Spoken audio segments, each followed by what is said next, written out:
Shannon Bryant, Virtual and Blended Learning Coordinator here in Keller ISD, and this video is all about co-seating with an alternative schedule. So if you are unfamiliar with the term co-seating, this is where a teacher is teaching students who are both remote and face-to-face within the same class period. Let's look at a schedule. So in this scenario, we've got our face-to-face students participating in class in a very traditional way where they have a whole group instruction, and you can separate the word live Nearpod for synchronous learning. It could be any way that you're giving it. I use Nearpod, and this is the reason why I do it, because with my face-to-face kids, you could have a whole group instruction and then followed by independent practice, but then I can take that same Nearpod and give it to my remote students in more of a flipped version. So I would give them that lesson asynchronously or self-paced for them to do at the beginning of class, and then they would not log in to the Zoom until the second half of class, when my face-to-face students are busy doing their independent practice. And that way I can start off by answering any questions that students had from the self-paced Nearpod they experienced before class.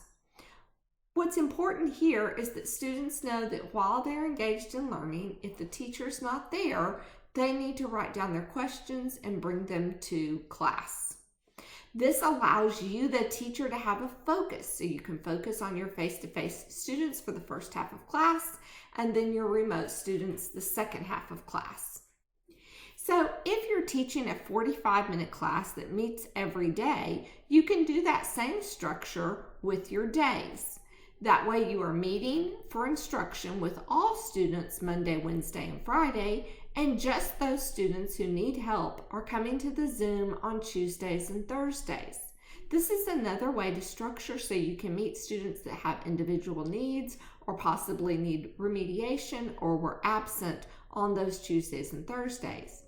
You can organize that in different ways by saying, if you don't have a grade of a 70 or 75 or 80, whatever your threshold is there, then it is mandatory that you come to tutorials on Tuesdays and Thursdays.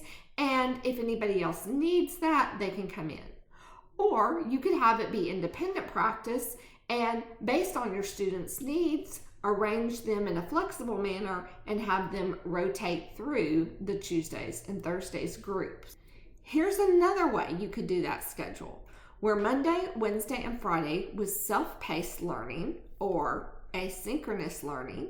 And then on Tuesdays and Thursdays, that's when they're coming to class, so you can do some check for understanding. You can decide that on the self-paced instruction days, you're going to have different groups of students, or based on their own decision, if they like to learn that way, they can come to class Monday, Wednesday, and Friday. And then Tuesdays and Thursdays, all students are coming to the class, working on independent practice, and you're checking for understanding or building off of what they did Monday, Wednesday, and Friday. This model is for a 90-minute class period.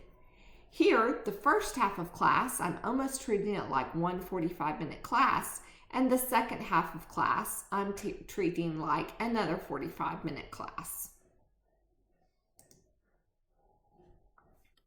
That could also be flipped in a flip model, which would allow you to have some focus for your students that are in your face-to-face class.